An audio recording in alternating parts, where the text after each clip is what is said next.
I think it's wonderful the community is reaching out and honoring him with this. He would prefer that he could raise someone else up and see them up there on the stage, but with the things that he's reached out and done in the community, I'm just so excited for him, and you know, I can't wait to see him receive this award. In a small town, people like Jack are the ones who are kind of the foundation of the backbone of a community like this. I would always call him, kiddingly, Mr. Burlington, because that was him. He was so much in the community, so much respect. They're a special breed, and in this day and age especially, I look for all the Jack Berries I can find. I want them in the community. Jack is certainly worthy of any consideration or awards that is given to him, and they probably are long overdue, because Jack has, I've known him for 50 years now, and I've watched how he works and the roles he takes. Tireless worker, you know, he just keeps going at things. Doesn't look for all the glory. But the thing about Jack is it wasn't just a job to him, it was something personal. And I think we'll all say, you know, when he met somebody, it wasn't just that he was trying to maybe get them to come to bank with our bank, but he was a true friend. And he was a true friend to me over a lot of years. He kind of took me under his wing, and I can remember way years back, probably the first year I was there, on Friday nights, a few of the new employees would go over to his house and we'd play cards for a while. You know, he was just that kind of a guy. He was concerned about people. There is a lot of Jack Berries in this town. And I'm sure Jack will be the first guy to say that. You know, you brought it up before, there's a couple of humanitarians in this room, and you know, a guy like Jack Berry and what he portrays, maybe that brings out the humanitarians in this community. This guy's ready anytime there's a special cause. If he knows somebody that's in a little trouble, he'll talk to, and if we can help him, help this person. But Jack is out in the front all the time. He knows what's going on. He's always involved, and I knew him. I'm involved with the police department. He was on the P&F board, but always trying to be an encourager, trying to look who might be down, and just he's the guy who gives energy to a small town, a community like this. You know, whatever I see he was involved in, and then I always felt like he had to seek out that leadership role, because it wasn't good enough just to be a member sitting there. He had you know, so he was a member of JC's and president of JC's, and then he became involved on the rescue squad and was the captain of the rescue squad. He was in Rotary, was Rotary president, Rotary International, became involved with that as well. He also, when they started talking about what can we do to build up Burlington, I remember being so very proud of him to be on the board that initiated Chocolate Fest, and at the time Chocolate City. And so those are my memories. You know, it's always been, he can't just be there. He needs to be in a leadership role. I was involved with Chocolate Fest from the first thought of Chocolate Fest. And when I was involved with Chocolate Fest, he was always there and asking, well, have you thought about this? Here's the book I put together so many years before. And you know, again, he was just always helpful, always there, never taking a bow. Jack means a lot to me. He stood out on the council when I first was an alderman. And then he was one of them that approached me a year later to run for mayor, and he was my mentor. I watched a few different cases where there were some challenging moments for him, and political pressure and things like that. He didn't waver from what he believed in.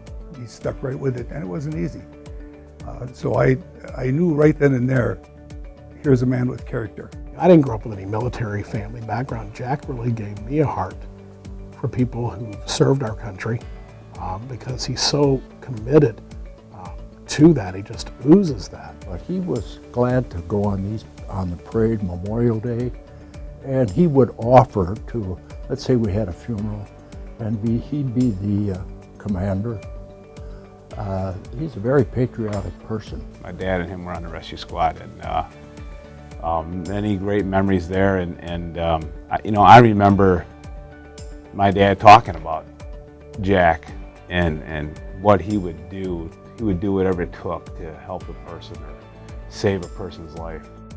He was involved with a squad that didn't have much for equipment, didn't have much for ambulances. And I mean, you look at today what Rotary sponsors for us, it's unbelievable. And Jack didn't have that, you know, I think they had one ambulance probably, and he was right. It was just basically scrape them up and take them. Now it's so much high level of care that the squad brings to this community. And he knows that, he supports that. I don't think any rescue squad member walks away from it, and Jack definitely has it in his blood. He makes you love Rotary. And really, Rotary is just representative of the community. It's a service club. It's getting involved, it's supporting, it's encouraging, it's making sure that morality and ethics take place in the community. God asks us to serve others, and Jack's getting this humanitarian award, and he obviously listened. We talk about his faith, and he's one of those kind of guys that I look at him and say, what a great man, but he gives us great memories. And that's the kind of person he was. Great men give great memories, and that's Jack Berry. Well, he comes and has coffee with us about 6 days a week. We don't do it on Sunday because we go to the brass door then. No, we don't do that. And I'll see all these nice things, and then I'm going to ask him, don't forget to bring the Kringle in every morning. He's caring. If, let's say you get sick, who's the first one to get on the phone to give you a call and see how you're doing, and wherever you're at? Jack Berry. That means a lot. I was in the hospital, and he was the first one there. And he came a couple times. And it was just, I'd fall asleep, and I'd wake up, and he'd be there, just, as a really good friend. And all of us have had some problems in our lives. We had a couple of difficult situations. One of our children, one of them passed away, in fact. And the first person to call was Jack Berry. He was always concerned. In fact, when I received the Humanitarian Award, the next morning at 8 o'clock, who's calling? Jack Berry. And I hadn't talked with him probably for a couple of years. So he's just that kind of a guy that was just liked people, was friendly, but was concerned about others. We see all these nice things, we deserve the Kringle. Jack's list of priorities, it's family first, it's God. If you ever go over there or call Jack, he drops whatever he's doing. You become the most important thing to him at that time.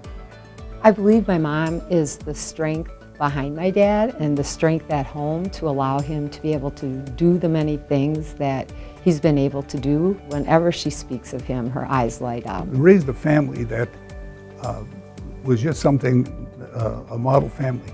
He and his wife Ruth put a lot into that family, and you could tell the special relationships that was created there. Well, Dad, you've always been there for me, and I know you always will be there for me. And I want to thank you for raising the bar for me and for everyone that you touch. And I just want to tell you I love you very much. And don't forget, Jack. Don't forget the Kringle.